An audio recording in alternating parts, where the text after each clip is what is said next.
You know that feeling when you're deep in a project, you're connecting ideas, you're in the zone, and then the tool you're using just completely breaks your concentration? Yeah, we've all been there. It's this constant universal search for a better, smoother way to work with our digital tools. So let's get into this, because a really simple question from a user about their workflow actually kicks off a fascinating discussion. And this is it. This is the question that started this whole thing. It came from someone trying to work with a tool called NotebookLM. But honestly, it could have come from any one of us at any time. It's that beautiful, simple question that is really at the heart of all innovation, isn't it? Isn't there an easier way? And that's really what it comes down to. This isn't about a specific app or program. It's about that universal moment of frustration when the very thing that's supposed to help you think actually becomes an obstacle to your thinking. It's that little bit of friction that makes you stop and say, hang on, there's gotta be a better way. Okay, so before we can appreciate the solution, we have to really dig into the problem. The person who asked that question was talking about what they called the paste-copied text workflow, and I'm pretty sure we're all going to recognize this one. Just look at this dance we all do.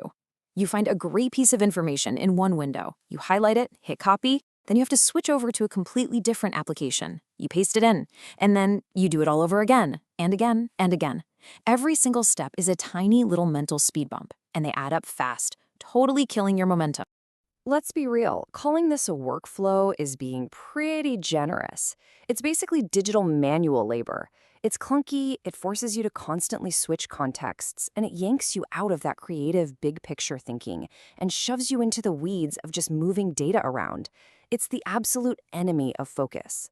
But what if we didn't have to do that anymore? What if we could just leave all that frustration behind?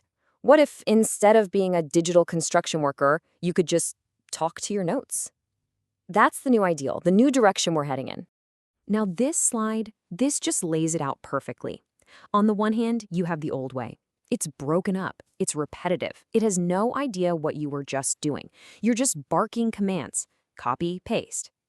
But on the other side, the conversational way is seamless, it feels natural, it knows the context of what you're working on. It's not a command, it's a dialogue. This is exactly what that user was asking for, a conversational mode. And this definition just nails it.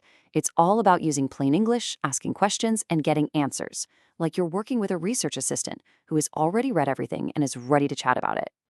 You know, if you only take one thing away from this, let it be this right here. The old way is about giving instructions to a machine. Take this data from point A to point B. The new way is about having a conversation. Hey, what are the main themes in these documents I've saved? Or how does this idea connect to that other thing we were just talking about? It's a total game changer. So why is this so important? I mean, it's not just about saving a few clicks here and there. This shift from clicks to conversation actually has a huge impact on the quality of our thinking and the work we produce. Think about it. When you're not constantly juggling windows and commands, the mental energy you save, that cognitive load, is massive. You can actually stay in that creative flow state for longer. And that's when you start to ask better, deeper questions of your material, because you're not bogged down by the mechanics. You stop being a data mover and start becoming an insight generator. And that's the ultimate goal, isn't it? Our technology should be this invisible partner that helps us get into and stay in a state of deep focus, a state of flow. It shouldn't be a nagging taskmaster that keeps us trapped in a constant distracting state of clicks. And this all brings us to a much bigger question, one that goes way beyond any single app. It's about really taking a step back, looking at the tools we rely on every single day, and asking that exact same question we started with. So I'll just leave you with this to chew on. What would change for you, in your work or your learning, if your main digital tool felt less like a machine that you have to operate and more like a partner that you can collaborate with? What kinds of new ideas could you unlock then? It's a really powerful shift in thinking, and it's shaping the future of how we all work.